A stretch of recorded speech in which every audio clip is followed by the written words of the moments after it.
ใครเลยวันเฟบรุยนิสมเลยภาษารีนี่หลายโทจันนี้ฮัลโหลนี่อะ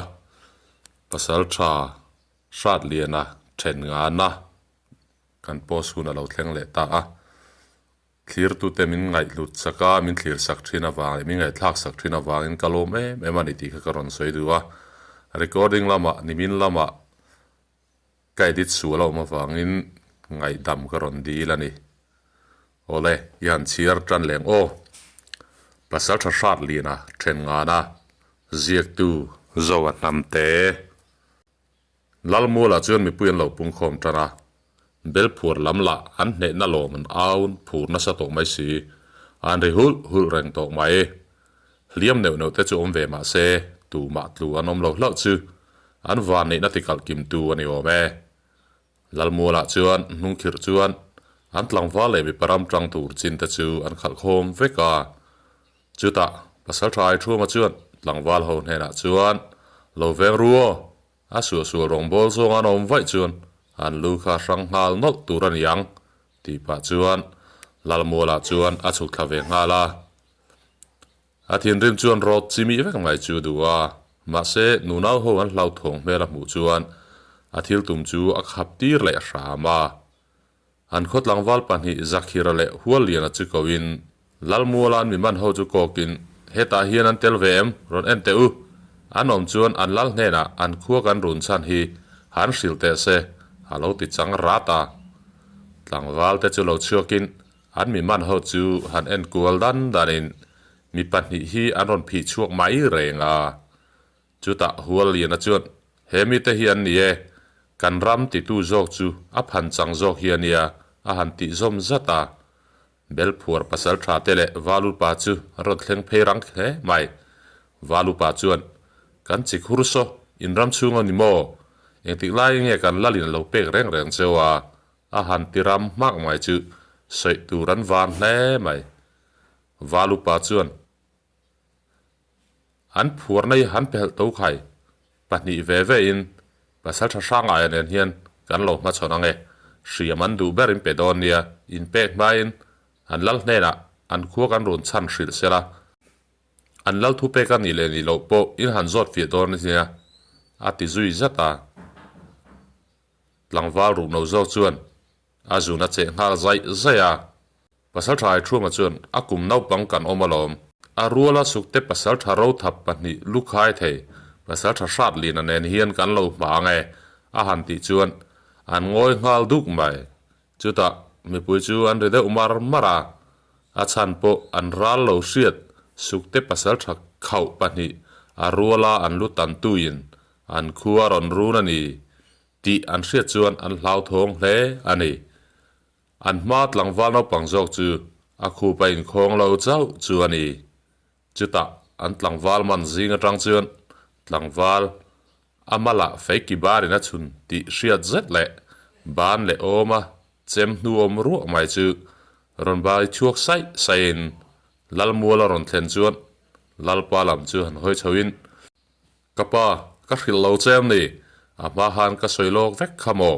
กันรำนี่เราปุยวันไหนก็จูโลเวกันดีลินันพัลเร่งทัวกันตั้งทัวนี่ขัววังรำริคำสาอมเร่งอันนี้ปนันเชเวเร่งอังกติคาขัวฮิเลียนอังมาเซคอยลุงรัวรินมินเซียมลาวาหันหอยเวลเต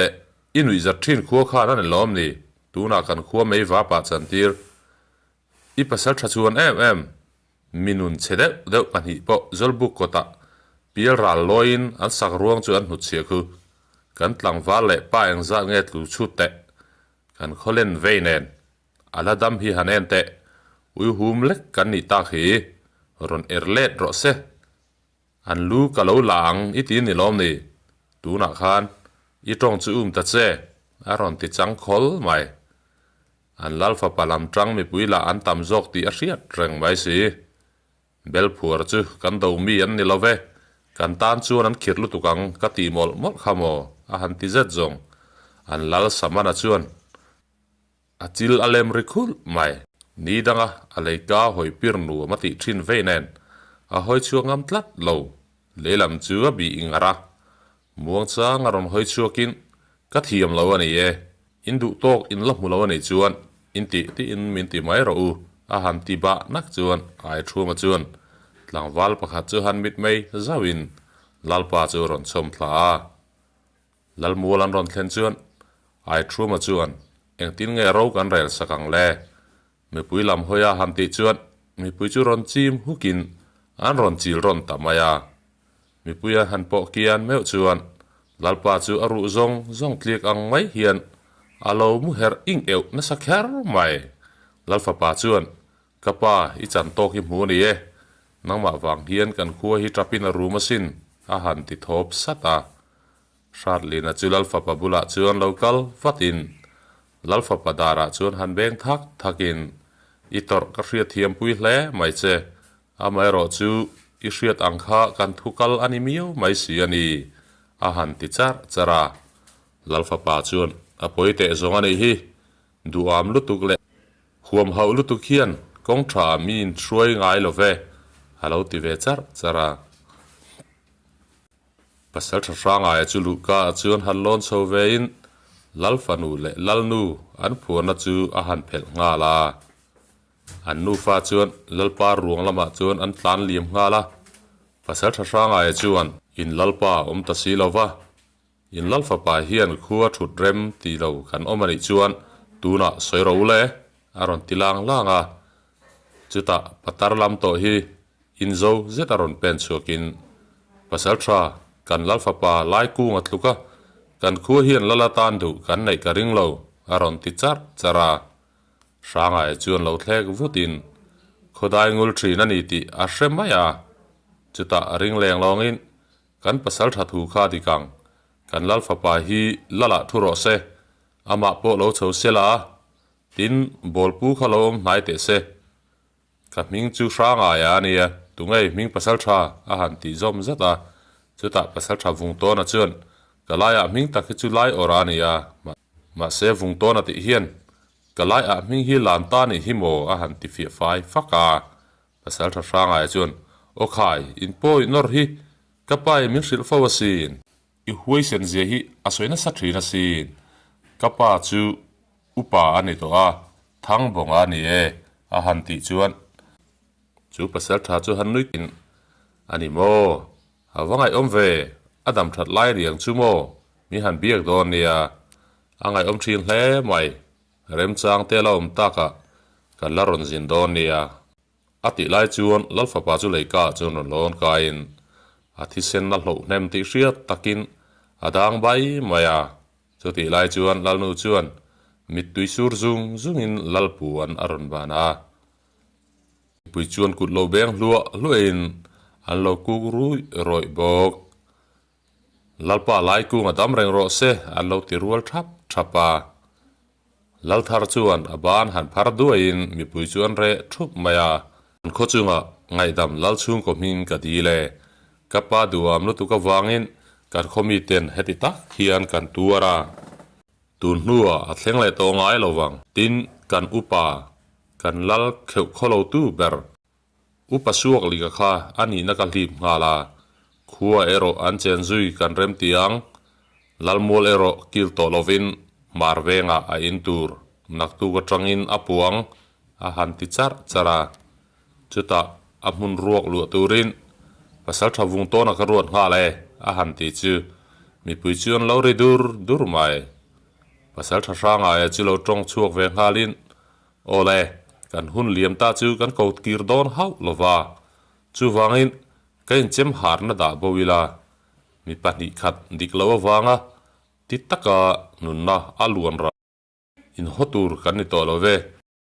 khotung le turin niangama chen ke ni po kan chamang atulang ang kan thok tlang mai turlani a han ti chuan mi pui chu an lo ho dura chuta bol pui khan lalpa hi lo boi pui ngal se liam te po mual kil in rema la lutin kanin siam rem mai don nia a han ti zom zata lusun trap roin khuwa chu chia ne view ma se an khuwa chu eng tina motak hian an hadamin an thovenga an zang khai view hian an in thria khotul pa hole tlangwal chuan thlan lain khulwal te chuan ruang chu an lo seng homa ปะวลายรัวจวนนัลปาเสจัลจูอันเราเผ็ดเวบกานุลาเลนูอินตุยเตจอยนทิ้งเตอันเราเกี่ยวบกาลัลจวนเลียมตัวเตจู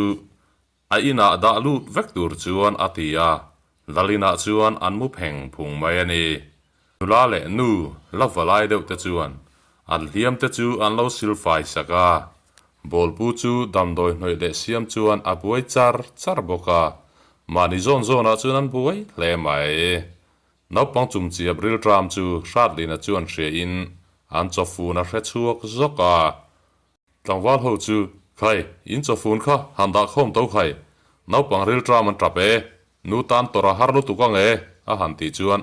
อันจฟูนเละสักมินซาอันรันดาคมเซตจงนูนับปมฮวันโลไงไม่นับปังจงขบจานตูร์ฮีอาลาลานิเรนูหูจวนลอมทูสวยมอลินนาวจวนฟังฮาลมลบกาเลมันเอาปังชามเดวโตเทงจวนอันตัดลมาทานจุมุนทุมาเลียนได้เวนันลายรวงจวนจัลตาริงอดไม่นี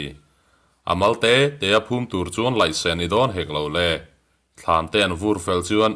ชุนโซฟาคุณมาโลนิดอนโตเร่งไม่เรลโฮโปจะจูอันโลเซียมเวมบบกาขวารมาเลตูนินการกันบรวกอินลุมเล็ดเวลจูอาฟามักเวโอติวุงเฮียนอุปวุงโตนาจวนหลังวาลนาพาเมกเขาจูไอน์วุงชาดลีนาเลลัลฟาปาจวนเลียมเวนัวลาวางจวนอันเลียมตัวมทัตูราลัลอินันกัลคาอันโลลัดชูเขาโลไม่ภาษาไทยชัวมาจวนฮันเอ็นวัตินอันนี้ปัญหาจูอักติลซีร์ขตาเฮียนอันโลนารนาสมัยบอลปูจวนมุตันมาโมเอสตุยปุยข้าโลดาทัดสักุละอาเทเพจวนอัดลิงเตข้าโลคนชัวสักุละอาโลตินเดียอันนี้ภาษาไทยชัวมาปจวนนิตุเกกันโลละดาโดนเดียตีปาจวนชัวกเวลฮาลไม่หรือตรามไรรอยจ่อยอันนี้บกะอันจ่อยปวดจูอันทุเลเล่ลมไม่นี่ตรงใจชัดไปโปอันนมเมวโลจวนนี่เปเรอุปวุงโตนจุลันเลยกาจวนรอนดิงชัวกินโอฟิยักฟิยทักเฮียนโอเล่หลังวาลเต้นเบกเตจูหันซาร์ไม่ละเลียนเดวินจูกันเวนนาตูร์นิโรเซอาคัวละตัวลินกันหาลุตุกังกันซาร์โซจวนกันโจลหาดำโดนเนียลัลบูเซมามีกันละเซลไม่โดนเนียอาหันตียาอาโอหันเทียนคารินนักตุจุนูโฮเล่นุลายินจุละทายจงเซละปะวลายินเรลเซกุมอุปาอเปย์นางกันโลหลายังอาบักจงอาคัวละตัวลินมาฮากาเลงอฮากละมาอินจักตูลามินกันช่วงโดนเนียอาซาดโพลเลเทียร์โพลจูอามุนะกันเริ่มจานังอินกันอินเสียมไม่โดนเนียนักติปจังอินนุละโฮเลนูโฮหลังวาลโสมเนนดิซาตูรินเลียมเวเลไนโดนเนียนักตุกะจงเมละโคลพดไม่ละอัทรางอาติยาหลังวาลโฮจูอันทงฮัลสังอันอินันปัวเฟลมาอันมุนตูร์จูจาร์โนอันตุมันชาดลีนาจูรอนฮารานี่จูฮันเอ็นวังจนหัวเฮร์บอยอันนี้โตติเชียนอาหันคูบอร์โทมาจวนลัลฟาปาจิโลฮาร์ฮารินเว้ยกับว่ามุเรยอมเวนี่ละทั้งละมาเฮร์บอยโตลานีไอเองเตียจูเจนกับมุดไม่นี่อาตินัวบอลปูจวนอามูรัวลารอนปันฮารินขายอินโลฮาร์โตโมอาวาโลมอมเวสตุยหางและโจฮันเจ้าอุลาอินฮาร์ฮกมายังจามวนกันภาษาชาเตนฮาร์โตโจฮันลักสักโตขายอาหันติงาลจัตตาบอลปูออริยจวนอันภาษาชาเตไอชัวมาเลช่างไอจูอินชูงานรอนลุนฮาลาภาษาชาโดทั้งจวนรอนจุยเวงฮาลจัดบกาภาษาชาไอชัวมาจวนอินฮาร์เดเวมอินทัดหุงสูรินอายันอินที่เซลินโลเนมันอีกค่ะอินเมลโปอดังใบไม่อินเลียมาเลียนินอาซาววิโอโลนาอินที่เซนซามลีนัจตาข้าขานที่เซนนัลโลตีร์เนมเดวเล็กเจวนีอติไลจวนปะปะขัดเละนูวไลตักปนิเฮียนโจเลซาเลมาวเทเลียนเดวะสัตุยเลอัดลิงอันเฮร์ลุมทัดแรงจูรอนจอยคูวังอินอันลามันรอนปันมุจวน ô khai một muốn áp bệ ngay em mà na kan ni lo hi mo hati à thọ atum chu amal liam atang chuan thi sen a ron luang le hal triam à pasal tha do thanga chuan bol pu khan in chet vak lo adu wang khan amu thil tir chewa han che lo zui ve mai ulamo tlom ngai chua liam dam thelo tlom ngai taka mi buai pui rai ngai lo tura liam mut bo pui mai kha athanga e alo ti chara Hratliana chuan kan nu bul te chuni se azia viu tur hiania a unen zo ka han mudun rang mai hi chu nang po ni la nuam vati bi nek su a han ti chuan in sum thei po om lo chuan an nui tlor a lalfa pa chuan eng mak ba nge moi ni te rep chu nui khur tlat chu hi lo ti ve boka an nui tlor hloma khotual mi ho chuan lalfa pa te pasal tha te le an tlang valte in po em mai chu mak an ti zok hia la pasal tha ai thuma chuan lalfa pa hena chuan lalfa nu khan amit mel vereng chati i sereng sia a enga ya chuan nge mo email ngam mi alawa a mu lo lai chila in mitladon in yen le boxi enge moi om zia le a mel thaina pian po that khamo a eng a ya chuan nge mo kan bi khlu ngal mai lowang ni a han ti chara pasal tha do thanga churon in rol ve vatin a wat tha do ne dule kan hon ngal mai tur la ni kan lam kal tir ten wal nak tu kan ron chu puyanga an ni tok turin tlangwal liam zom se aman mual an wala mai tura a han tinui hai mai zong dalfa pazak chu sendeu tranin an pasal tha ten an lo en uluk zia chu hria in azak le mai ma se adwe em le athin lung hun ruak ron no khatu anei ta chu eng tin emo tak hian om tlat hian ain resi chu ta pasal tha sanga ya chuan lalfa nu chu kawakam tho teang a han ti chuan ai thruama chuan a puana lo man ngal chatin khoya amani ta tur po soi ko theilo wal leng rei khan eng wa soi ko su keima kawakal zo kange a han ti ya rang zet hian sanga ya chuan wei chu ti zong chuan mo ka bet hu zo lo ti tunge ria cheu ka anga ni chuan in lom nu te hi in sin ngal hle mai turania chu lo renga chong tun le ri hi tu zol tura ngai in ngai ni tia nui hai pa chuan a tho chuak ngal zata Hratliana chuan kawahan pur vemo hetiang ma se satui hi kala e ngai lo ve ka har hoking ka ria min la mutir chu ami in tum a han ti le rama chuta lalfanu o ngai mai chuan o mutir do ne in cham chung in muang ka upo alo tho don lo ti le lalfa pa chu ngai no be zetamel pa hian nang nula mel kol tura tho chu phet tum ve don em a han ti zet zong lalfa pa huai sen po chu a hoi buai nuai tamai a thian te ho chuan an mit sir ve renga soi mai tura hai cham lu tuk chu Hratliana chuan lo tong chu khalin a tum ka ring lo kan lalfanu mel that zia le nal zia hi in mu ve lo hloma mani eng main soi du lo wa nge in zak zo ka mi nula ve thawalom atiri ringot ani khamo kan benglu ni eng aya nge mo a han kal son sante lulang cheni alo ti zom ha zat mai chu lalfanu chu sentran tranin uya trong kam la chu ral be in ani thiam da na in ang renga ni hi ati lai chuan pasal tha do thanga chu ron trong ve in kan lalfa pa hian amak pa hi a ma the ni kha a han ti chuan lalfanu chu ding chatin lalfa pa lo ni reng ti riat chuan alom ril ruwong wonga eng ti lalfa pa ve meu si atu mai po chuan an thian fiam bor mai the ni misuala ni don lo top mai ti chu angai ru thiam ngal maya zak sen tran lalfa pa va mel chu ani lain alo mel uluk na samai sia an trek chok hi ani ber mai chuta lalfa pa chuan nula mel tha an hungai lo hi an buai thla na lai takani e lalfanu alo ti ba ve ni ya tunui arin atui ken chuan atui lum ken chuan an liam te chu han thrufain bol pu chuan dam doi asiam thar chu alo hnoya an tuam thangal zela puapo chuan tungfel uai to a lalpa berpo chu leika chuan ronin hol thleng pe to in Hratliana le lalfa pa po chuan dam to via mai na lak ero an la phal ve lowa phal po ni se an la thei ve em lawang kumbi tam deuh to te bula chuan nang te lo hlai ve in an upa ten an thut chil ve bok nen an ti a hro in an tlang wal laia an khual zina an nula zen le kheu dan te chu han soi sia khi an ringot maya an nui le ham thina Hratliana chulal fa pa beng bula chuan han thlen ha in zoi sup hian pa upalam phok deuh bula han tia Adam fruit zong han ti hi chuan an nu la keu za thi an in soi sia khi ni hot zela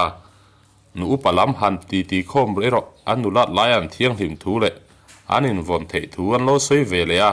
a eng ber hinge mo kan pom don ni a han ti sura lalfa pa chu nui hakin an ti chu ngai tu le chuan an nui dir le tlata an va hlim mom thin em Hratliana chuan an hun malam te ngai tu neuin ma bak len adu em ram lama thang chu pa ni chu ala tum ru hle a tin anu pui chu ha dam le nu ma siam atum tlat breng ani lalfa pa chuan Hrata eng ti nge nawin nei ve don aron ti thut chu mak ti taka en wang chuan ka hre mai lo naw po kan rakeng hau lo alo ti ban chara lalfa pa chuan eng dang ani lo ming sak ka hawania a pian don haya miron kam thot ta ula a pian ma chu karon ha ve mai tur la ni a han ti vele khawa khuate kan tun zo pui ta boka nak tip lama chun kan liam mai tong chu Pasaltha ai thu ma chuan a han ti chara lalpa le upa vung to na chuan